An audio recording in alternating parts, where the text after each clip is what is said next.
Thank you very much, Acting Speaker. I rise to support this excellent motion by the Leader of the Opposition. Now, earlier today I delivered my budget reply speech, and I reiterate from that any measures to assist Western Australian families in this budget is too little, and for many too late. And I do really want to emphasise the point made by the member for Vass today in interjection, by way of interjection with a government answer to a question in question time. When we talk about the relief that's being provided, and the government's touted their big relief package is the $400 to households, and I'll talk about what that actually means. Of course, for the homeless in our community, it's no help at all. For those people that don't have a place to live, who are sleeping in their cars, who are sleeping rough, it provides no help and no assistance whatsoever. And of course, we all know that they're the people who are most in need. And whilst it's not the major topic of my contribution, unfortunately, I'm not sure that that's going to get significantly better. And if anything, we've seen it's getting worse under this government. I will say that the really massive increase in rents are going to, I think, force more people out onto the street. And because I know the Housing Minister is a person of good intent and genuinely feels compassion for those people. My concern is that the actions his government have taken in relation to homelessness are too little and too late.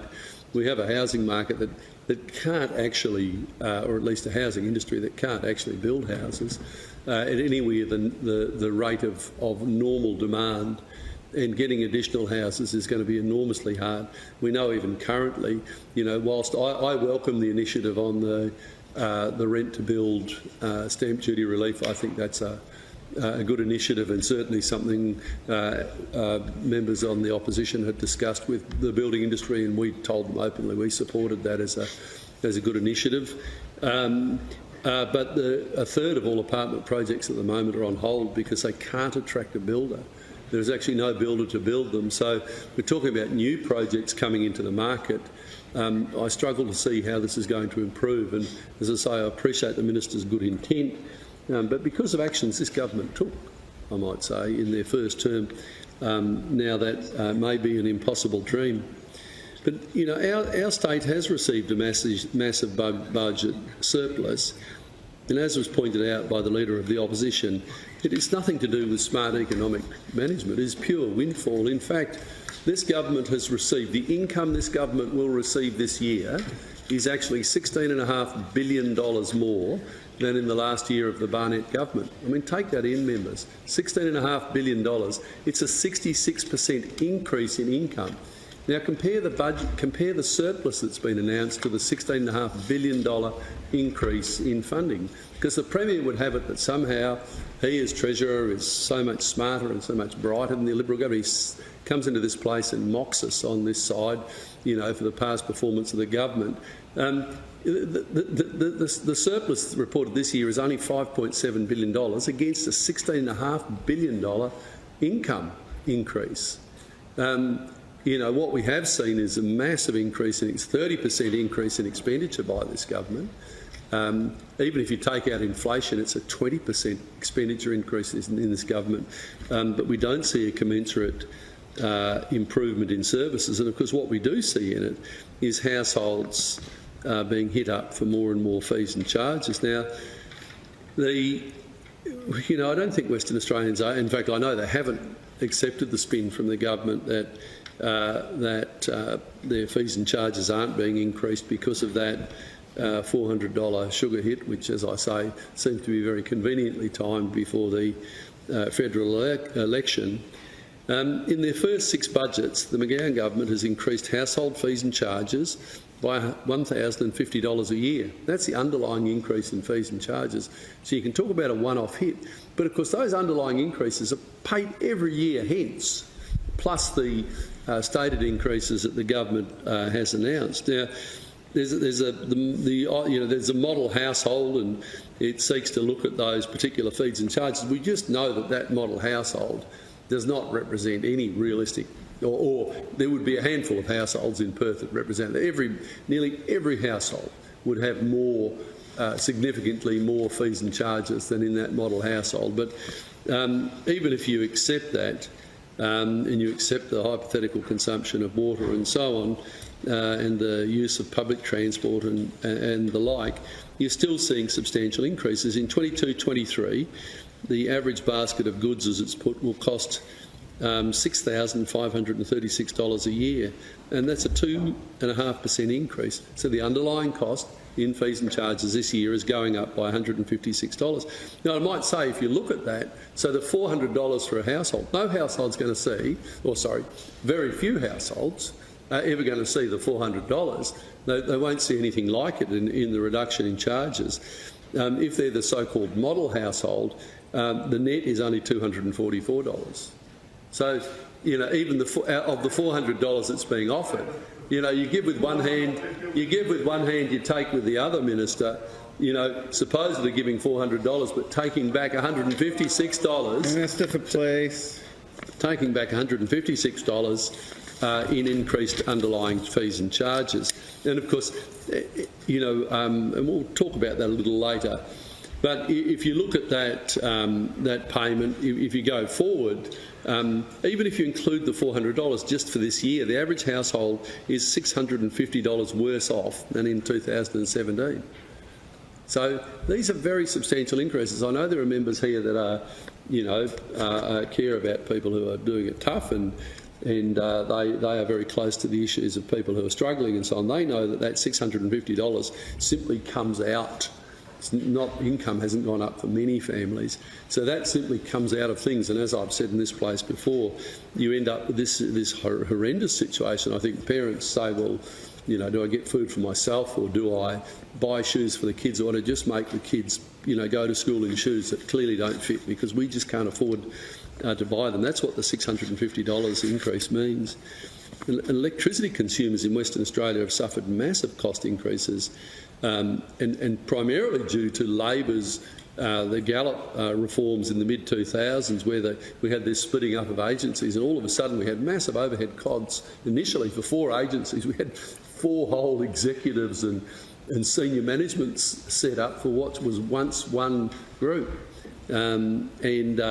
We haven't seen that. The reform promised massive reductions in fees and charges. I've seen the original debate. I've seen the original debate in Parliament, member. I've seen the debate in Parliament, and that was touted by the Gallup because Member for Swan Hills. Member for Swan Hills, the Leader of the Liberal Party. Thank you very much. Thank you very much, Acting Speaker. That reform was touted as substantially reducing fees and charges. We never saw it.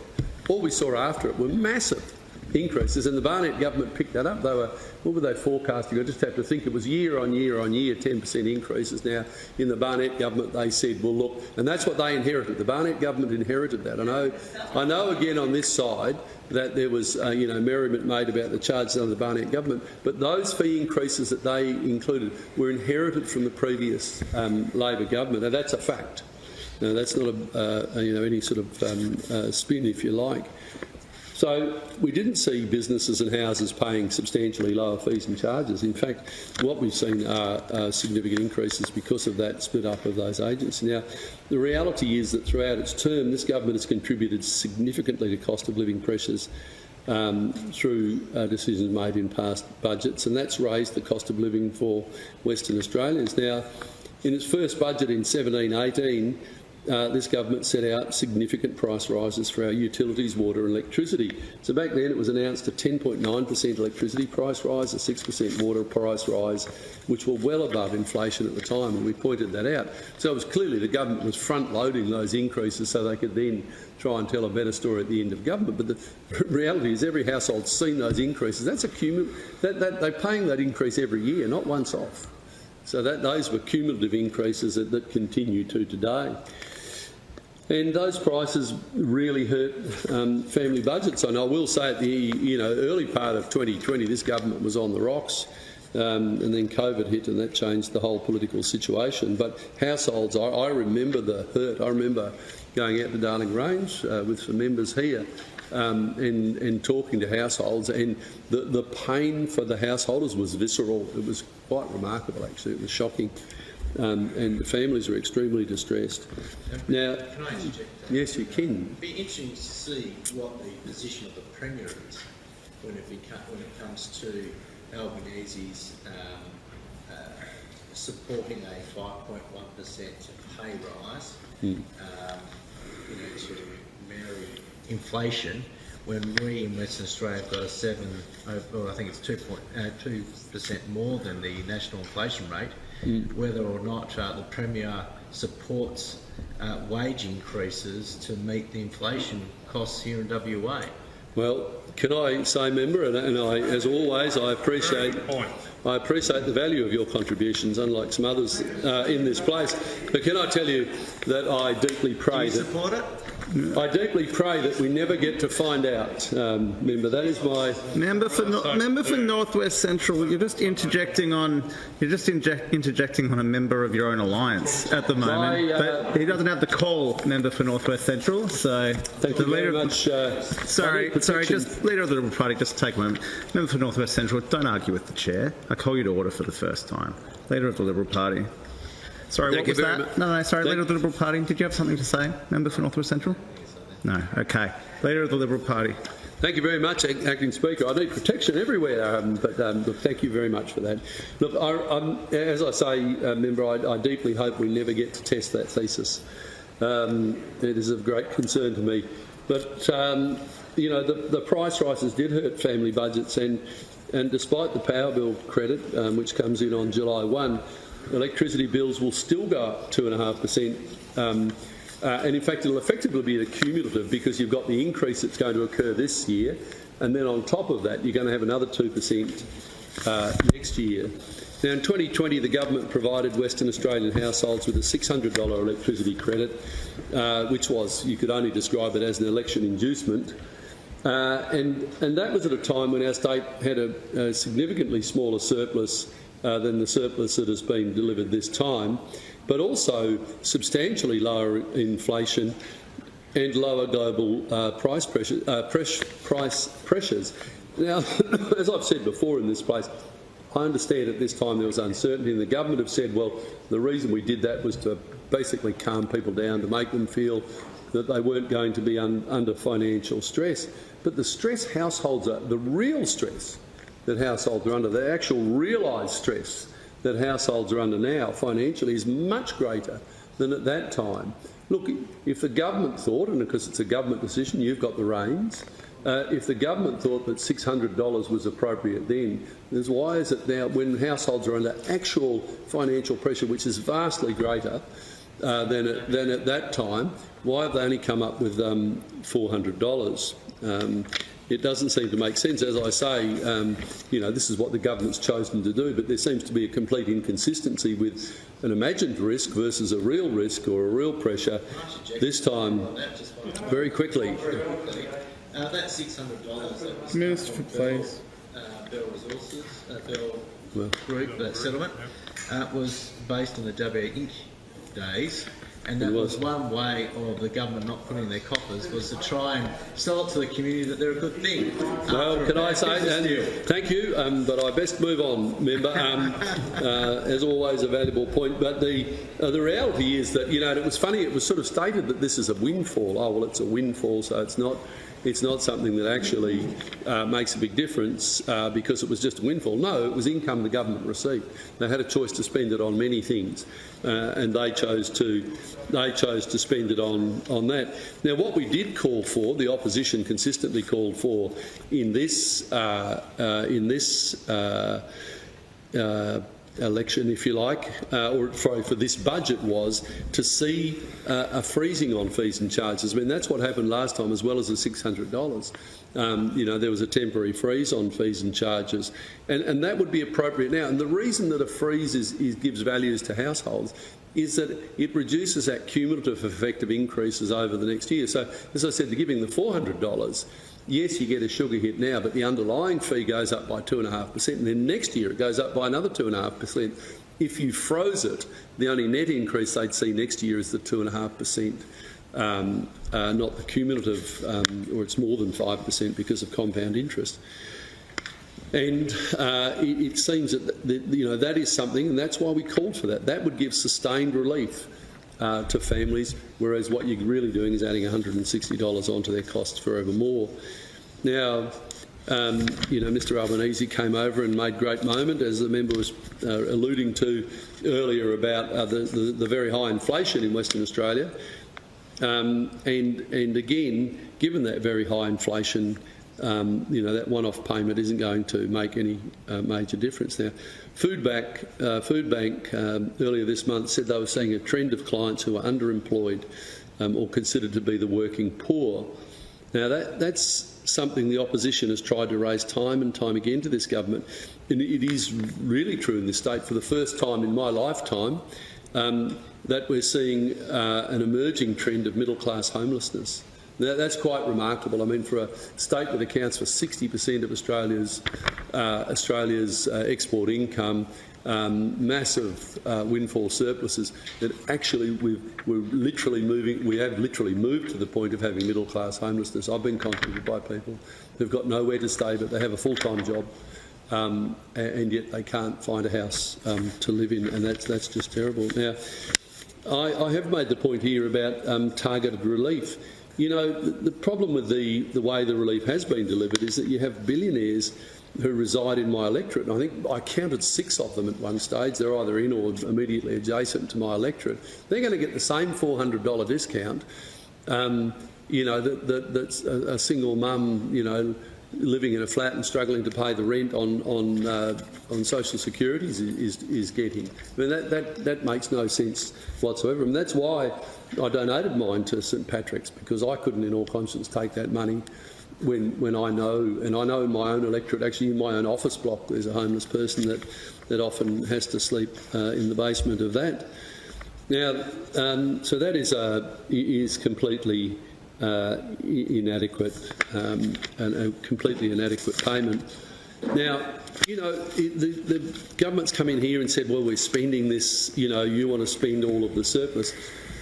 If you were doing something with this windfall revenue that was making structural changes that were going to help the whole community in the future, I may have an extension, please. Extension granted. If you were doing something that was making structural change that was going to help the community in the future, then maybe we'd have a different attitude to it. But you're not.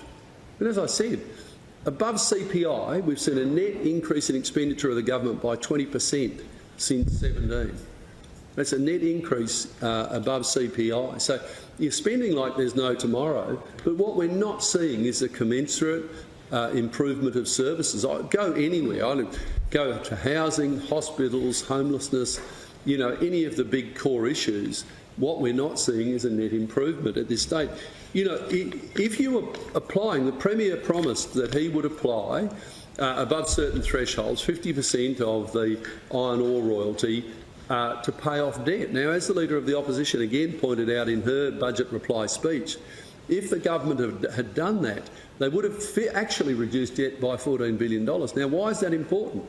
That's important because for every year henceforth, the government, every government of whatever colour, would have more money to spend on critical services. That would provide lasting relief. So that would be a genuine relief. Can I say it would also, in a small way,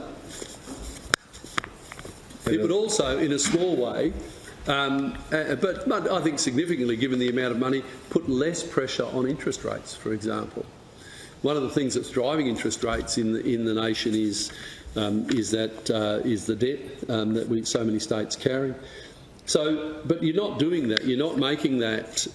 You're not making that decision to do that. It's, the money. I know there are some things. As I said, I think that encouraging the rent to buy, I think, is an excellent initiative, great initiative. The building industry came forward with it. The government supported it. We supported it.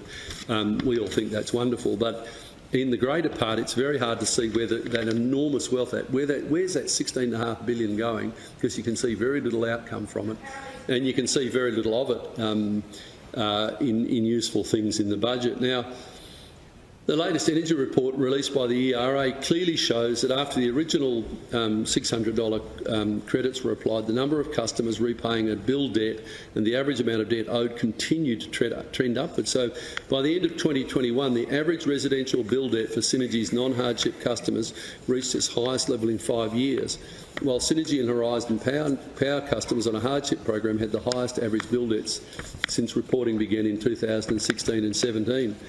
Gas retailers reported the average bill debt owed by non-hardship residential customers and customers on a hardship program both increased by 46% in 2021. There was also a substantial increase in the number of non-hardship customers with a bill debt. So currently, during March 2022 alone, 1,466 homes had their power disconnected for non-payment of power bills, and that's one every 30 minutes. Every 30 minutes. There's a household being disconnected. Now, yesterday the Premier made the point that you had to give relief because of all of the uncertainty. But what we know for certain, and that was in the original $600 payment, but what we know for certain is that interest rates are heading back to historic levels of 7%. That's the long-term average interest rate, and that's what our interest rates will go back to, if not higher, given the state of the global economy. Now, based on the budget papers, the households will continue to see further increases, as I said, by 2.5%. And that means families would see an increase from $3,216 in 2023 to $3,706 in 23-24. Now, that's going to be an increase in just utilities, not the whole basket of goods, of $490. Now, so there clearly is no real solution to all of that. Now, a number of members of the community said they received an additional $500 bill from Synergy after their previous bill was calculated off estimations, and this is a major issue, and I won't dwell on it for too long, but one of the issues is that, in fact, the power utilities have so few people to read the meters that they're estimating it. But then when someone does eventually read the meter and the estimates are significantly incorrect, households are getting hit with enormous bills. On the other side, households that have solar panels on their roofs are not receiving the solar credit. So households that have based their budget on the fact that their solar panels are going to significantly reduce their bills are being hit with the full bills. And then that isn't being corrected until some significant time later because there aren't enough people to read meters. And that's putting even more pressure on a lot of households. Some have appropriately invested to try and reduce their expenditure. Now, you know, they are just enormously high cost. Now, the CEO of WACOS, Louise Giolito, someone who I should say, someone who I do actually meet reasonably regularly, said that stretched community services continue to call for more support for frontline services and help those families who have fallen below the poverty line. With petrol prices back above $2 a litre, interest rates rising and wages going backward in real terms, WA families have never had it so tough. So she's saying that credit will make very little difference. Look, members, because of the amount of material the government has given us to respond to this, I can't go through all of the things I would like to talk to in the time that I have. But I will say that the other area, which is a parallel to the power increases, is water. This year, Water Corp will return, I think it's just on $1 billion to Treasury. $1 billion above the cost of service to the customers. Now, this is a basic service. And what did we see with the government? When the government increased the charges, it had a massive impact on families. And I will say, in particular, for families, larger families and people who live on larger blocks. Now, many members here would know, a lot of the families that live in the outer metropolitan areas, the larger blocks, are not wealthy people. A lot of them are, in fact, people seeking low rental accommodation. They're poorer people. But because of their larger blocks, they use more water, and that's an inevitable consequence of being on a larger block. Or someone that has a large number of children will use significantly more water. And they were the people that were belted with that massive increase in charges over 500 kilolitres. Now, a larger family that needs, say, 700 kilolitres of water, and that's not unusual, is now paying $867 for the first 500 kilolitres of water and a massive $927 for the additional 200 kilolitres. It is a massive hit. And as I say, the people that have been largely negatively affected by that massive increase in water charges are larger families and people living in the outer suburbs.